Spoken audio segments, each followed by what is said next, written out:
Assalamualaikum warahmatullahi wabarakatuh. Perkenalkan, nama saya Nur Ramdania. Saya di sini akan menjelaskan tentang pengertian hakikat pendidikan Islam.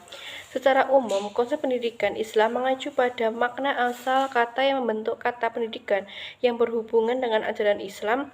Hal ini, hakikat pendidikan Islam itu adalah sekaligus mendefinisikan tentang pendidikan secara umum, yaitu suatu pendidikan memberikan arti seseorang sesuai dengan cita-cita dan nilai-nilai Islam yang telah melekat pada kepribadiannya.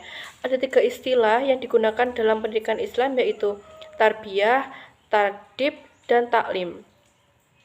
Sumber dan dasar pendidikan Islam menjadi acuan pendidikan agama Islam dalam hal kebaikan dan kekuatan yang dia cita-citakan.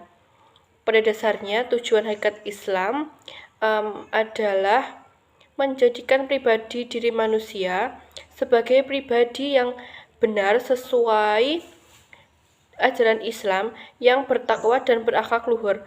Di samping itu, tujuan pendidikan itu sendiri adalah menciptakan kepribadian seseorang yang berkualitas, yang memiliki karakteristik, yang memiliki pikiran yang luas dalam meraih cita-citanya yang bisa berguna bagi semua lingkungan. Dan fungsi pendidikan Islam adalah memberikan segala sesuatu fasilitas yang dapat memelancar dan mencapai pendidikan Islam serta mengembangkan kemampuan dan kecerdasan otak. Dan sebagai pendidik yang baik, kita perlu mengajarkan pendidikan Islam pada anak didik kita untuk menjaga dan menyelamatkan agar anak kita memiliki akhlak dan keimanan yang kokoh sejak dini dan menjadi anak yang bermanfaat bagi dirinya sendiri maupun orang lain. Yang selanjutnya adalah definisi pengembangan kurikulum PAI. Pendidikan agama Islam adalah upaya dalam menyediakan rencana untuk peserta didiknya untuk mengenal, memahami, menghayati, hingga mengimani ajaran Islam, serta suatu usaha untuk membantu peserta didik agar memahami ajaran secara menyeluruh. Pengembangan kurikulum adalah suatu kegiatan yang menghasilkan kurikulum yang baru melalui langkah atas dasar nilai yang diperoleh serta merubah satu kurikulum ke kurikulum yang lain dalam waktu panjang. Kurikulum pendidikan agama Islam berfungsi untuk mengembangkan, menyalurkan, memperbaiki, mencegah, menyesuaikan, dan sumber nilai dengan tujuan membentuk karakter anak bangsa yang bermartabat serta beriman dan dapat mengaplikasikan ilmu agama ke dalam kehidupan masyarakat. Adapun kurikulum PAI untuk sekolah dan madrasah berfungsi sebagai berikut, yaitu mengembangkan penanaman nilai, menyelesaikan mental, perbaikan, pencegahan, pengajaran, dan menyalurkan. Dalam konsep dasar pengembangan kurikulum, kurikulum dirancang oleh sekolahan untuk memperkaya pengalaman belajar peserta didik. Sebagai guru PAI, kita mempunyai upaya yang mengenal berbagai metode dan penyampaian pelajaran agama. Pengembangan kurikulum pada hakikatnya pada saat kompleks karena melibatkan banyak sekali di dalamnya dan memiliki asas-asas tertentu. Assalamualaikum warahmatullahi wabarakatuh. Saya Nurani Kapingamali. Di sini saya akan menjelaskan tentang motif pengembangan dari kurikulum PAI. Pengembangan kurikulum itu dilakukan dengan menggunakan acuan yang berorientasi pada pemanfaatan hasil pendidikan yang menggunakan kurikulum.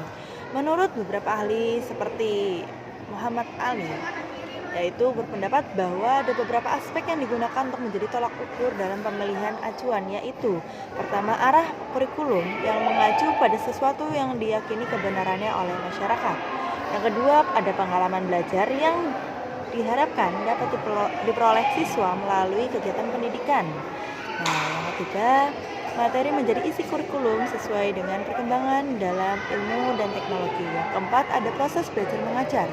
Yang kelima, itu berpedoman kepada teori psikologis, baik psikologis belajar maupun perkembangan pengembangan kurikulum. Nah, berlandaskan dari beberapa aspek tersebut, seperti ada aspek filosofis, yakni pendidikan pada prinsipnya bersifat normal yang ditentukan oleh sistem yang dianut. Nah, tujuan pendidikan itu apa? Nah, tujuannya untuk membina warga negara yang baik dan norma-norma yang baik tersebut tercantum dalam falsafah bangsa, ini bangsa Indonesia, yaitu Pancasila. Nah, aspek tersebut ada dalam 4 pokok.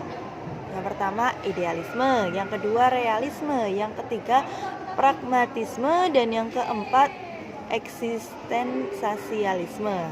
Nah, yang kedua ada asas sosiologi, yakni berperan penting dalam pengembangan kurikulum pendidikan pada masyarakat dan bangsa. Nah, suatu kurikulum pada prinsipnya yaitu mencerminkan keinginan dan cita-cita tertentu dan kebutuhan masyarakat. Nah, jawabannya sosial, politik, ekonomi itu dominan pada saat tertentu. Nah, yang ketiga ada asas psikologi kontribusi. Psikologi terhadap studi kurikulum memiliki 2 hal. Yang pertama, model konseptual, dan yang kedua adalah metodologi yang dapat diadaptasi untuk penelitian pendidikan. Lanjut ada asas psikologi yang lebih mengarah pada penentuan tujuan akhir yang diharapkan bagi peserta didik dalam kurikulum tersebut.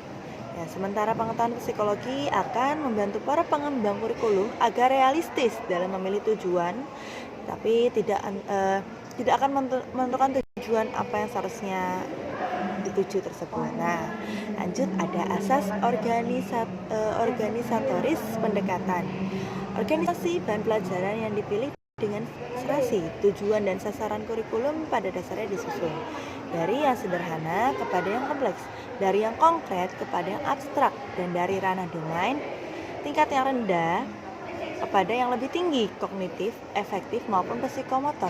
Sedangkan konklusi dari uraian asas organisatoris tersebut, maka ada 3 hal yang perlu diperhatikan, yakni tujuan bahan pengajaran, sasaran bahan pengajaran, serta pengordinasian bahan pengajaran. Selain 3 hal tersebut, pengorganisasian bahan akan terkait dengan jenis-jenis organisasi bahan seperti separated subject curriculum atau jenis kurikulum mata pelajaran yang terpisah. Yang kedua ada correlated curriculum atau jenis kurikulum yang dihubungkan. Yang ketiga ada broad filed atau sistem atau kurikulum satu kesatuan yang tidak terpisah-pisah. Nah, lanjut ada integrated kurikulum atau kurikulum terpadu, disajikan dalam bentuk unit atau tema.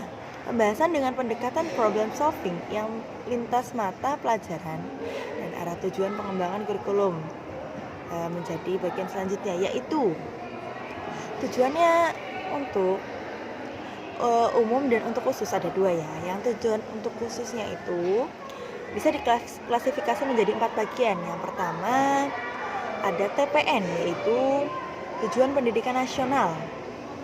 Nah, syarat muatan filosofis suatu bangsa. TPN merupakan sasaran akhir, yaitu setiap lembaga pendidikan harus membentuk manusia sesuai dengan rumusan tersebut. Lembaga formal, non formal ataupun informal, tujuannya untuk merumuskan perilaku yang ideal sesuai dengan falsafah bangsa yang telah dirumuskan dalam Undang-Undang 1945. Yang kedua ada tujuan institusional, yaitu tujuan yang harus dicapai oleh setiap lembaga pendidikan. Titik tujuan ini didefinisikan sebagai kualifikasi yang harus dimiliki oleh setiap siswa yang telah menempuh program dalam suatu pendidikan tertentu. Tujuan institusional merupakan tujuan antara tujuan umum yang telah dirumuskan dalam bentuk potensi lulusan setiap jenjang pendidikan, seperti pendidikan dasar, menengah, ataupun pendidikan tinggi, yang bertujuan untuk meletakkan dasar kecerdasan pengetahuan kepribadian, akhlak mulia, serta keterampilan. Lanjut ada tujuan kurikuler. Tujuan kurikuler adalah tujuan yang harus dicapai untuk setiap bidang studi atau mata pelajaran. Tujuan kurikuler dapat didefinisikan sebagai kualifikasi yang harus dimiliki peserta didik dalam suatu lembaga pendidikan. Tujuan ini merupakan bidang studi atau mata pelajaran. Tujuan kurikuler dapat didefinisikan sebagai kualifikasi yang harus dimiliki peserta didik dalam suatu lembaga pendidikan. Tujuan ini merupakan hasil untuk mencapai tujuan lembaga pendidikan. Nah, Lanjut, ada tujuan pembelajaran. Tujuan pembelajaran pendidikan disebut dengan tujuan instruksional.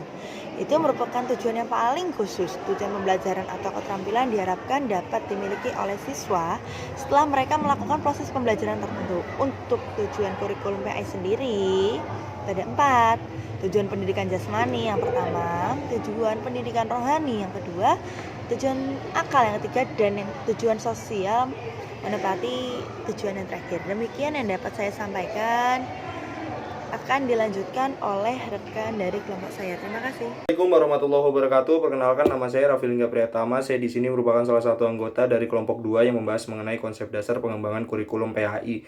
Nah, di sini saya mendapatkan bagian yaitu mengenai asas-asas dalam mengembangkan kurikulum PAI. Nah, asas-asas dari pengembangan kurikulum PAI itu ada beragam ya. Yang pertama itu adalah asas teologi. Asas teologi ini merupakan asas yang berlandaskan atau bertumpuan pada ajaran agama Islam gitu. Jadi ini kan PAI kan, sudah jelas bahwa pendidikannya itu ya pendidikan agama Islam yang dimana landasannya tuh juga harus bertumpu pada Al-Quran dan As-Sunnah atau hadis gitu. Jadi segala materi yang ada di kurikulum ini harus benar-benar berlandaskan pedoman agama Islam gitu.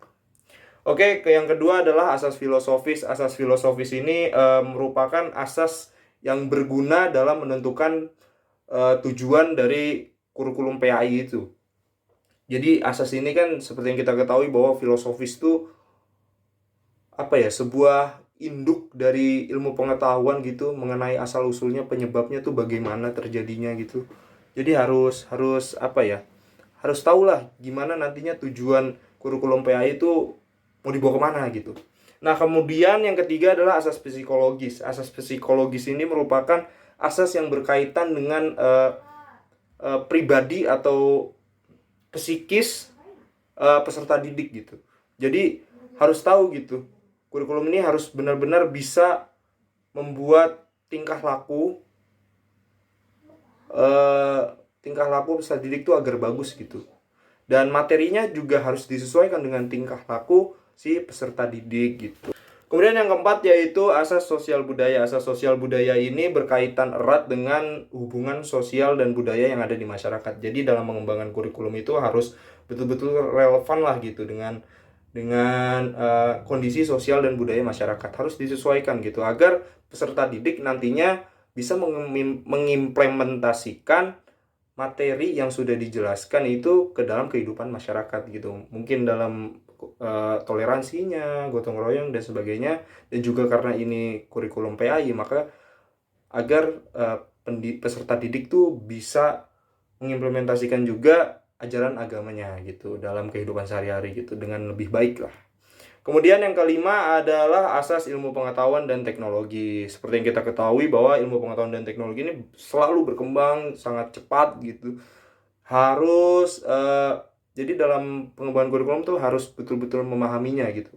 Kayak kita dalam mengembangkan tuh harus lihat dulu perkembangan teknologi gitu, agar benar-benar relevan dan ngikutin zaman dan gak ketinggalan zaman. Itu. Oke, mungkin itu saja penjelasan yang bisa saya sampaikan. Kurang lebihnya mohon maaf. Wassalamualaikum warahmatullahi wabarakatuh.